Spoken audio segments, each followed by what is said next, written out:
Hello मेरे प्यारे बच्चों, आपके अपने प्यारे चैनल मैथ मस्ती पे मैं स्वागत करता हूं। मैं डीके और कक्षा 9 की क्लास में आज पढ़ेंगे घन घनाभ तथा लंबेती बेलन का पृष्ठीय क्षेत्रफल एवं आयतन। पाठ 18 है, प्रश्नावली 18.2 पढ़ेंगे। तो आज इसके बारे में हम लोग जानते हैं। जैसा कि पिछली क्लास में आपको मैंने 2-3 क्लासें ली हैं, जिसमें सूत्र भी सारे बता दिए थे आपको और एक्सरसाइज भी एक हो गई थी। आज दूसरी एक्सरसाइज में चलेंगे। तो बच्चों लिखा है एक घन का आयतन ज्ञात कीजिए जिसका पृष्ठीय क्षेत्रफल 96 है।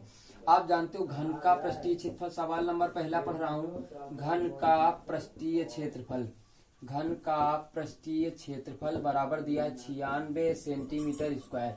आप जानते हो घन का पृष्ठीय क्षेत्रफल कितना होता है, ये पता होना चाहिए। 6 भुजा स्क्वायर होता है। 6 आपका गुणा में रखा, भाग में ले आओ तो 96/6 आ जाता है। 6 से काट लीजिएगा, 6 कम 6 3 बचा, 6 6 36। स्क्वायर हटा लो भैया, अंडर रूट लगा लो तो ए बराबर कितना आ गया, 4 आ गया। क्या पूछ रहा, घन का आयतन बताओ। तो घन का आयतन भैया कितना होता है, भुजा क्यूब। कितना होता है, भुजा क्यूब यानी ए क्यूब। मान रखो ए का 4 का क्यूब यानी कितना आ गया, 64 सेंटीमीटर क्यूब आ गया। सेंटीमीटर क्यूब आ गया। ये बच्चा पहला उत्तर आ गया। बात समझ में आ गई तुम लोगों को। ये सवाल घन का पृष्ठीय क्षेत्रफल दिया है 96 सेंटीमीटर स्क्वायर। तो 96 घन का पृष्ठीय क्षेत्रफल जो बेटा होता है वो होता है 6a स्क्वायर यानी भुजा स्क्वायर बराबर 96 हो गया। 6 गुणा में रखा, भाग में लिया, काट लिया, ए बराबर 4 निकला। घन का आयतन निकाल लिया, ए क्यूब बराबर 64 आ गया। आपका आ गई बात समझ में। आइएगा दूसरा क्वेश्चन हम लोग देखते हैं। तो दूसरा क्वेश्चन भी इसी प्रकार है आपका। बच्चों ध्यान दीजिएगा। दूसरा क्वेश्चन आपका क्या है, एक कमरे के फर्श का क्षेत्रफल 15 मीटर स्क्वायर है। ठीक है, तो कमरे क्या लिखा है, कमरे के फर्श का क्षेत्रफल, कमरे के फर्श का क्षेत्रफल, कमरे के फर्श का क्षेत्रफल यानी क्या दिया है, L इंटू बी बराबर आपको दिया है 15 मीटर स्क्वायर दिया है। उसके बाद कहा ऊंचाई 4 है यानी H बराबर आपको कितना दे दिया, 4 मीटर दे दिया भैया। उसके बाद पूछ रहा कमरे में जा सकने वाली हवा का आयतन बताइए। तो क्या लिखोगे, कमरे में जा सकने वाली हवा का आयतन, हवा का आयतन। और कमरा घनाभाकार होता है यानी आयतन आपका LBH होगा। LB का मान 15 दे रखा है, H का मान 4, 15 चौको 60 मीटर क्यूब। आपका उत्तर कंप्लीट हो गया बच्चों। अब क्या कह रहा है, डेसीमीटर में चेंज करना ना। ये तो 15 चौको 60 आ गया। अगर डेसीमीटर में आपको चेंज करना है तो 60 इंटू 1000 से आप गुणा करेंगे तो डेसीमीटर क्या आ जाएगा, क्यूब आ जाएगा। क्या आ जाएगा बच्चा, डेसीमीटर क्यूब। तो ये हो जाएगा 60,000। कितना हो जाएगा, 60,000 डेसीमीटर क्यूब हो जाएगा आपका उत्तर। इसी प्रकार बच्चों तीसरा क्वेश्चन देखते हैं हम लोग, जैसा कि समझिएगा। तीसरा क्वेश्चन क्या लिखा है आपका, ये देख लीजिएगा। तीसरा क्वेश्चन लिखा है एक घनाभ का आयतन 12 है। क्या लिखेंगे, घनाभ का आयतन 12 है। Question number 3। तो घनाभ का आयतन 12 है। घनाभ का आयतन जो कि इसे V1 बराबर देते हैं 12 सेंटीमीटर क्यूब है। क्या है, 12 सेंटीमीटर क्यूब है। तो V1 V का क्यों मानते हैं, V को वॉल्यूम बोलते हैं। वॉल्यूम मींस आयतन होता, इसलिए हमें V1 देना पड़ा। फिर कह रहा घनाभ का आयतन सेंटीमीटर क्यूब में ज्ञात करो जिसकी भुजा इस घनाभ की 2 गुनी है। कितनी है, 2 गुनी। तो हम लोग कई प्रकार से लगाते हैं। अगर इसको सिंपल तरीके से आप लगाएंगे तो प्रत्येक घन की भुजा 2 गुनी करने पर क्या लिखेंगे, प्रत्येक घनाभ की भुजा को 2 गुनी करने, घनाभ की भुजा को 2 गुनी करने पर, 2 गुनी करने पर नया आयतन बराबर, नया आयतन बराबर। अब घनाभ का आयतन ये क्या होता है, LBH होता है कि नहीं होता। अगर आपसे कहा जाए कि 2L हो गया इंटू 2B हो गया इंटू 2H हो गया, यही तो कहा कि नहीं कहा भैया। तो कितना हो गया, 2 दूनी 4 दूनी 8 हो जाएगा, 8 LBH। और LBH का मान दे दिया आपको कितना, 12। तो 12 8 96 सेंटीमीटर क्यूब। भैया बात समझ में आई कि नहीं आई, नोट करिएगा। इसके बाद आगे हम बता रहे हैं आपको, ठीक है। नोट करते रहिएगा, मेरे साथ साथ चलते रहिएगा। इस तरीके से हम लोग सवाल लगाएंगे बच्चों। तो ये 3 नंबर आपका क्वेश्चन कंप्लीट होता है। बच्चों ये 3 नंबर आपका क्वेश्चन कंप्लीट हो गया होगा। अब देखेंगे 4 नंबर। कौन सा देखेंगे, 4 नंबर। ये 4 नंबर देखेंगे मेरे प्यारे बच्चों, ठीक। 4 नंबर समझते हैं क्वेश्चन। तो 4 नंबर में आपके लिखा है कि दो घनों के आयतनों का अनुपात दिया है। तो लिखेंगे 4 नंबर में पहले घन का आयतन, क्या लिखेंगे, पहले घन का आयतन, पहले घन का आयतन बटे दूसरे घन का आयतन, क्या लिखेंगे, दूसरे घन का आयतन। ठीक है भैया, पहले घन का आयतन बराबर दूसरे बटे दूसरे घन का आयतन बराबर क्या होता है, a cube upon b cube. घन का आयतन यही होता है। अब यहाँ कितना अनुपात दिया, 8/1 बराबर, इसको लिख लेंगे a अपान b का होल क्यूब, और क्यूब हटाएंगे, क्या लगाएंगे, करड़ी, क्या लगाते, करड़ी, बराबर a अपान b। तो कितना आ जाएगा, 3/1 आ जाएगा। अब क्या पूछता है, सॉरी, करड़ी लगाएंगे यहाँ पे तो 2 आएगा, ठीक। कितना आ जाएगा, 2 आ जाएगा। अब क्या पूछता है, इनके कोरों के अनुपात। तो कोरों का अनुपात कितना आ जाएगा, a अनुपात b बराबर 2:1, यही कोर इसके हो जाएंगे भैया, ठीक है। अब इसके बाद 5वां सवाल जो कि बहुत बेहद आसान है। 5वां सवाल आपको दे रखा है, इसको हटाते हैं भैया, ठीक है, ध्यान से देखिएगा, और इसको हटा रहे हैं हम लोग। 5 नंबर क्वेश्चन जो आपका लिखा है, ये लिखा है कि एक घन का पार्श्व पृष्ठीय क्षेत्रफल। तो लिखेंगे घन का पार्श्व पृष्ठीय क्षेत्रफल, पार्श्व पृष्ठीय क्षेत्रफल कितना दिया, 256 मीटर स्क्वायर, 256 मीटर स्क्वायर। तो घन का आयतन पूछ रहा, और पार्श्व पृष्ठीय क्षेत्रफल भैया जानते हो 4a स्क्वायर होता है आपका, होता है भैया। 256 दे रखा है आपको श्रीमान, तो 4 गुणा में रखा, भाग में ले जाओ, a स्क्वायर बराबर 256/4, 4 छंग 24, 1 बचा, 4 चौक 16, स्क्वायर हटाओ, अंडर रूट लगाओ, हो गया कितना भैया, 8। भुजा कितनी आ गई, 8। आपसे पूछता है घन का आयतन बताइए, तो घन का आयतन कितना होता है, घन का आयतन बराबर भुजा क्यूब होता है भैया, ये रखेंगे 8 का क्यूब होता है 512 मीटर क्यूब हो जाएगा आपका उत्तर। कोई दिक्कत है भैया, या घन मीटर लिखे या घन क्यूब लिखे, कोई दिक्कत वाली बात नहीं है, ठीक है। अब इसी प्रकार बच्चों 6 नंबर क्वेश्चन देखा थे हम से, बड़े आसानी से समझोगे। तो 6 नंबर आपका क्या लिखा है श्रीमान, 6 नंबर लिखा एक घन का आयतन 512। सवाल को पलट दिया है भैया, घन का आयतन बराबर 512 सेंटीमीटर क्यूब दिया है, और घन का आयतन भैया भुजा क्यूब होता है। एक करड़ी हटाओ भैया, तो तुम जानत हो कि 512 जो हाथ है 8 क्या क्यूब आए, तो करड़ी हटाओ भैया, तो कितना आ जाए, 8 आ गया भुजा। आपसे पूछत है कि घन का कुल पृष्ठीय क्षेत्रफल, क्या घन का कुल पृष्ठीय क्षेत्रफल, कुल पृष्ठीय क्षेत्रफल 6a स्क्वायर होता है भैया।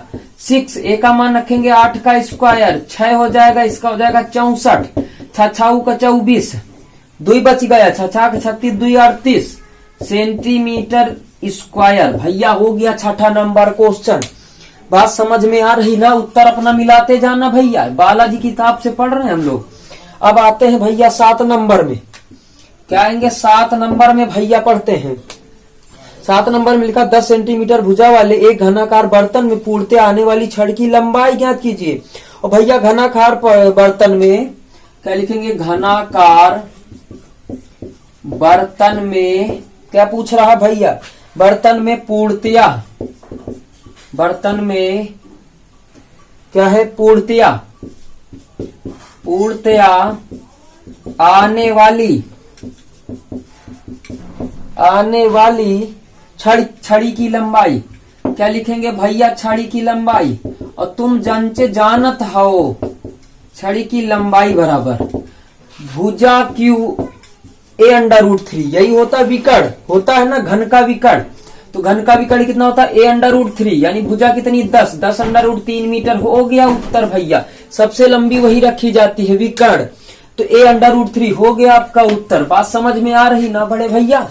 अब इसके बाद 8 नंबर क्वेश्चन देखते हैं, जैसा कि पीछे पढ़ा भी था आप लोगों ने 6 नंबर क्वेश्चन, 4 नंबर क्वेश्चन देखो यहाँ पे क्या लिखा, दो घनों के आयतनों के अनुपात 1:27 है। तो लिखेंगे पहले घन का आयतन भैया, पहले घन का आयतन पहले घन का आयतन बटे दूसरे घन का आयतन। क्या लिखेंगे भैया? दूसरे घन का आयतन। ठीक है भैया, तो पहले घन का आयतन कितना दे दो? 1/27। यही तो दे दो कि नहीं दे दो? 1 मिनट रुको भैया।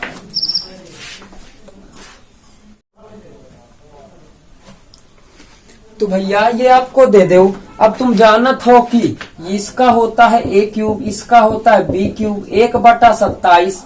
अब इसको लिख लेंगे 1, ऐसे लगा लेंगे भैया, पूरा लगा लेंगे। क्यूब हटाओ भैया तो करड़ी लगा ले यार। 1/27 यानी कितना आ जाएगा? 1/3 आ गया ना। अब देखो क्या पूछता है भैया, आपसे पूछता है कि इनके पृष्ठीय क्षेत्रफलों का अनुपात। तो पहले घन का पृष्ठीय क्षेत्रफल यहाँ लिखेंगे भैया साइड में। पहले घन का कुल है कि क्या पूछ रहा है? पृष्ठीय क्षेत्रफल केवल पूछ रहा है। पृष्ठीय क्षेत्रफल बट्टे दूसरे घन का पृष्ठीय क्षेत्रफल पूछता है। ठीक है, तो भैया क्या होता है? 6a²। क्या होता है? 6a² बट्टे 6b²। 6 कट गया, आपका आ गया a² बट्टे b²। बुरा ना मानो तो दोनों के ऊपर लगा, एक ऊपर सुंदर लगा लो। कितना बच गवा? 1/3 का स्क्वायर। 1 कितना आ गवा? 9 आ गया भैया, आ गया। अब अनुपात पूछेगा तो अनुपात बराबर कितना आ गया? 1:9 आ गया उत्तर। बात समझ में आ गई मेरे प्यारे भैया? अब देखा था 9 नंबर, है ना। अब कितना देखेंगे? 9 नंबर भैया। तो 9 नंबर में आपके लिखा है 1.5 मीटर गहरी, यानी आपको क्या दे दिया है? यच का मान दे रखा है 30 मीटर चौड़ी। यच बराबर 1.5 मीटर। 30 मीटर चौड़ी, बी का मान दे दो 30 मीटर दे दो यार, दे देना। उसके बाद कहा कि नहर में 3 किलोमीटर घंटा की दर से पानी बह रहा है। समुद्र में प्रति मिनट आने वाली पानी का आयतन ज्ञात कीजिए। तुम जानत हो कि 60 मिनट में पानी की लंबाई, चूंकि 60 मिनट में पानी की लंबाई, मिनट है भैया, पानी की लंबाई बराबर यानी यल बराबर 3000 मीटर हो जाइए। यो का लिखा? किलोमीटर। 3 किलोमीटर पर घंटा रहा भैया, और 3 किलोमीटर पर घंटा। 1 मीटर में तुम जानत हो 1000 मीटर होती है, 1000 मीटर होती है। तो हम का किन 1000 से गुणा कर दी तो मीटर में बदल गवा। ठीक है, अब भैया तुम जानत हो कि 1 मिनट में अगर निकाला चाहो तो का लिखियो? 1 मिनट में पानी की लंबाई बराबर तो 30 मतलब 3000 बटे 60 हो जाई ना हो जाई। तो आपको कहा जी मीटर 0.056 50 आ जाई। पानी की लंबाई कितनी आ गई? 50 आगे ना 50, कोनो दिक्कत? अब यही की बात हमसे क्या कर, काहे का आयतन पूछा था? पानी का आयतन। तो भैया सीधा सूत्र लगा लिया। अब पानी का आयतन बराबर LBH। L का मान है 50, B का मान है 30 और इसका मान 1.5। इसको हटाओ, 10 लगाओ, 10 से कट गया 0। ठीक है, 15 45, 45 गुणा 50 कितना आ गया भैया? 0 लगा लो, 5 25 2 बचा, 5 को 20 2 22, कितना आ गया? 2250 मीटर क्यूब आ गया। बात समझ में आ गई भैया? अब इसके बाद हम 10 नंबर क्वेश्चन देखा था। ठीक है, 10 नंबर क्वेश्चन देख रहे हैं भैया। 10 नंबर में क्या लिखा है? एक झरने में 5 सेंटीमीटर वर्षा होती है और 2 हेक्टेयर क्षेत्र में पड़ने वाली पानी का कुल आयतन मीटर क्यूब में ज्ञात कीजिए। तो भैया 2 हेक्टेयर मैं तुमको बता दूं 1 मिनट कि 2 हेक्टेयर बराबर क्या होता है? हेक्टेयर बराबर अगर आप निकालोगे तो ये आता है 200 गुणा 100 मीटर स्क्वायर। ठीक, मीटर स्क्वायर। ये आपकी लंबाई हो गई, ये आपकी चौड़ाई हो गई, और जो आपको ऊंचाई दिया है 5 सेंटीमीटर। अगर इसको आप मीटर में कन्वर्ट करोगे तो 100 से भाग करोगे। और आयतन पूछ रहा है भैया पानी का, इसमें भी भैया पूछा था। तो पानी का आयतन बराबर तुम जानत हो LBH होता है। लंबाई का मान रखो 200 गुणा चौड़ाई का मान 100 गुणा 5/100। तो 100 से 100 कट गया, ये आ गया कितना भैया? आ गया 1 मिनट देखते हम लोग। ठीक, तो कितना 5 से गुणा 5 दूना या 10, कितना आ गया 1000, कितना आ गया 1000 मीटर क्यूब आ गया भैया। अब ये एक चीज बताइएगा आप सभी को, ये तो बात समझ में आ गई होगी, कोई दिक्कत वाली बात नहीं है, ठीक है। अब देखते हैं 11 नंबर, इसके बाद कौन सा देखते हैं 11 नंबर। 11 नंबर आपका सवाल लिखा है कि 6 सेंटीमीटर भुजा के दो घनों को फल को, जब दो घनों को कहा जाए तो लंबाई 6 धन 6 12 हो जाएगी, और आपका बी आपकी 6 ही रहेगी भैया, कितनी रहेगी 6, और आपका ऊंचाई 6 ही रहेगी, ठीक। केवल दो घनों का कहता है तो लंबाई 2 बार जोड़ देते, अगर 3 कहता है तो 3 बार, 4 कहता है तो 4 जोड़ देते। ओके भैया, क्या निकालना है, घनाभ का आयतन, क्या निकालना है, घनाभ का आयतन, घनाभ का आयतन। आप जानते हो कि LBH होता है, तो यानी 12 गुणा 6 गुणा 6 कितना हो गया टोटल भैया, जोड़ के बताओ हमका, 432 हो गया, 432 सेंटीमीटर क्यूब, ये आपका उत्तर आ गया भैया। इसी प्रकार देखते हैं 12 नंबर सवाल, कितना देखते हैं 12 नंबर सवाल। 12 नंबर लिखा एक घन का कुल पृष्ठीय क्षेत्रफल 294 है, तो लिखेंगे घन का कुल पृष्ठीय क्षेत्रफल बराबर, घन का कुल पृष्ठीय क्षेत्रफल बराबर, कुल पृष्ठीय क्षेत्रफल बराबर 294 है सेंटीमीटर स्क्वायर, कितना 294 है, ठीक है। और घन का कुल पृष्ठीय क्षेत्रफल आपका होता है 6a स्क्वायर, 6a स्क्वायर बराबर 294, तो a स्क्वायर बराबर 294 बटे 6, 6 24, कितना बच गया भैया 5 बच गया, और 6 का 54, a बराबर √49, कितना आ गया भैया 7। अब आपसे क्या पूछता है, घन का आयतन, श्रीमान ध्यान दो, घन का आयतन, घन का आयतन पूछता है, भुजा क्यूब होता है, तो 7 का क्यूब भैया कितना होता है 343, 343 सेंटीमीटर क्यूब, आपका उत्तर फाइनली आ गया 343। तो बच्चों आज की क्लास में बस इतना रखते हैं, कल की क्लास में फिर से चलेंगे, 13 नंबर से लेके 21 नंबर तक सवाल बताएंगे अगली क्लास में, तो आपकी ये एक्सरसाइज कंप्लीट हो जाएगी। बच्चों दैट्स ऑल, थैंक यू। अगर पसंद आए तो एक लाइक बनता है, आप कर दीजिएगा, और मेरे चैनल को ज्यादा से ज्यादा शेयर करें और सब्सक्राइब कर लीजिएगा, बेल आइकन दबाना ना भूलें, सबको बताते रहिएगा, ठीक है। तो दैट्स ऑल बच्चों, बाय बाय, थैंक यू, कल मिलते हैं अगली क्लास में।